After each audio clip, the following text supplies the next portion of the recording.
السلام عليكم ورحمة الله وبركاته. ازيكم حبايبي؟ عاملين ايه؟ يا رب تكونوا بخير.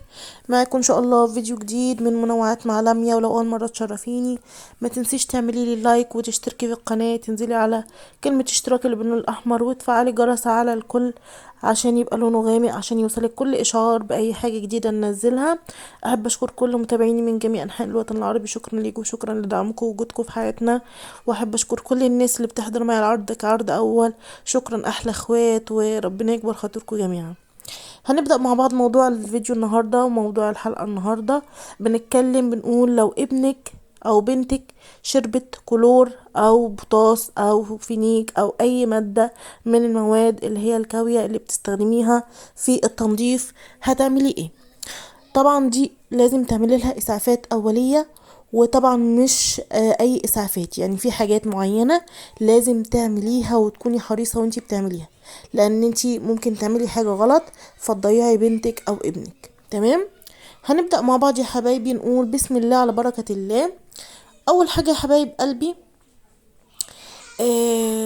قبل ما تروحي طبعا اول حاجه هتعمليها، هتعملي اسعافات اوليه قبل ما تروحي لاقرب مركز لعلاج السموم.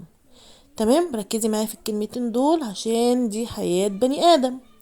اول حاجه، ممنوع تماما تخليه يرجع غصب عنه. يعني ممنوع تشربي ميه بملح او لبن ببيض، او تدوسي على لسانه عشان يرجع، او تديه فحم، او تعملي ليه غسيل معده. ده اول حاجة. طيب ليه يا حبايبي؟ عشان كده بتعرضي المريء والبلعوم والفم للمادة الكاوية دي تاني، يعني بنضره اكتر. طبعا هي دخلت في بطنه، لما انت تخليه يرجع تاني فهي بتخرج تاني وتتحرك تاني من البطن لخارج الفم، فبتعدي على المريء وعلى بقه مرتين، فبالتالي الضرر بتاعها بيكون اكتر. بدل ما كان ضرر مرة واحدة كأنه شربها مرتين، فبتضريه اكتر. طيب ايه اللي بيحصل تاني يا حبايبي؟ المادة الكاوية دي يا حبايبي ممكن لما تخليه يحاول ان هو يرجع، ايه اللي يحصل؟ ممكن تدخل المادة الكاوية دي في مجرى الهواء، فايه اللي يحصل؟ يؤدي دهوت لالتهاب رئوي شديد، يعني زي اللي جه يكحلها راح عماها.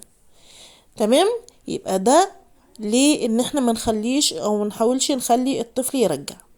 تمام. طيب تاني حاجة، تشربيه فنجان لبن وبس من غير مية. يبقى تاني حاجة تعمليها يبقى اول حاجة ممنوع تخليه يرجع بأي وسيلة. تاني حاجة تشربيه فنجان لبن من غير مية. تمام كده يا حبايب قلبي. طيب ليه لبن ما ينفعش مية؟ ما ينفعش يا حبايبي مية علشان المواد الكاوية دي ممكن تكون حمض أسيد، أو ممكن تكون حمض أسيد أو حمض قلوي، فممكن تتفاعل مع المية داخل المعدة، وبكده ينتج عن التفاعل ده درجة حرارة عالية تزود المشكلة وتدمر أنسجة المعدة أكتر وأكتر. يعني برضو زي اللي جه كحلها عماها.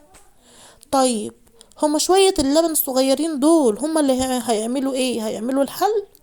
هقولك، دول يا حبايب قلبي هيخففوا شوية من تركيز المادة اللي شربها. يعني لو في حاجة واقفة في بقه او في البلعوم او في المريء هيحركوها للمعدة. طيب يا حبايب قلبي احنا قلنا ان بيشرب شوية لبن. طيب ليه ما يشربش نص كيلو لبن مثلا؟ لازم يشرب شوية لبن صغيرين ليه؟ هقولك، عشان ما يحصلش قيء، يعني ما يرجعش. وقلنا قبل كده ان القيء ده هو حاجة خطيرة جدا ماشي في بعض الحالات، وقلنا هيعمل طيب بعد كده هنعمل هو ينفع نعادل المادة اللي شربها الطفل؟ يعني لو هو مثلا شارب حمض اديله قلوي، او لو شارب قلوي اديله حمض عشان اقلل مفعولها؟ طبعا غلط، لانه هينتج عن ده تفاعل كيميائي، وده هيسبب حرارة عالية برضو تعمل على تدمير الأنسجة. يعني برضو جه كحلها ايوه بالظبط كده راح عماها. طبعا انا بشرح لك وبفهمك اللي ممكن يحصل لو انت عملتي كده وما عملتيش كده. تمام. طيب بعد كده نعمله؟ ننقل الطفل ونقعده في حتة فيها هواء نقي عشان يقدر يتنفس. طبعا ما يبقاش فيه هجوم على الطفل، وده عليه وده عليه وده عليه، ونضيق عليه المكان وكله كابس على مراوحه وما يعرفش يتنفس. تمام كده. طيب بعد كده نعمل ايه؟ لو المادة الكاوية دي وقعت على هدومه نقلع حاله ونغسل جسمه كويس. طيب بعد كده نعمل ايه؟ لو المادة دي وقعت على عينه نعمل ايه؟ نغسلها كويس جدا بالمية لمدة ايه؟ لمدة ربع ساعة. تمام كده. طيب بعد ما نعمل ده كله يا حبايبي ايه اللي هيحصل؟ هنروح طبعا لأقرب مركز للسموم عشان نتخذ الإجراءات الطبية اللازمة للطفل حسب حالته وحسب مدى ايه سمية المادة وحسب الكمية اللي هو خدها وحسب المدة اللي اتأخر ايه اللي اتخذت ايه فيها واتأخر عقبال ما راح لمركز السموم.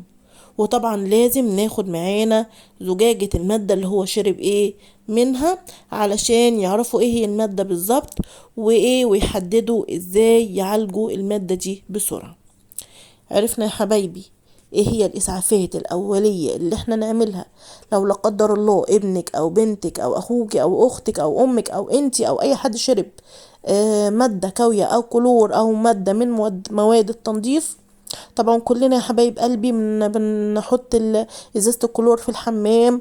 ساعات ممكن ما تبقاش في حتة عالية، العيل يحسبها مثلا ازازة مية، ازازة اي طفل يعني بيروح ايه ماسكها وشرب منها. فطبعا انتي اول حاجة المفروض حاجة زي كده تحطيها في مكان عالي، تقفليها قفل محكم تكون يعني الطفل ما يعرفش يفتحها. تاني حاجة تنبهي على الطفل ما تشربش من دي او دي فيها حاجة وحشة او مادة وحشة ما ينفعش تشرب منها. عشان ايه؟ عشان لو شربت منها لا قدر الله ممكن تتعب ويحصل لك حاجة. تفهمي برضو الطفل انه ما يجيش جنب الحاجة اللي موجودة ايه في الحمام. تمام كده. وطبعا ما تحطيهاش برضو ايه في المطبخ لانه ممكن يحسبها مية فيشرب منها. تمام.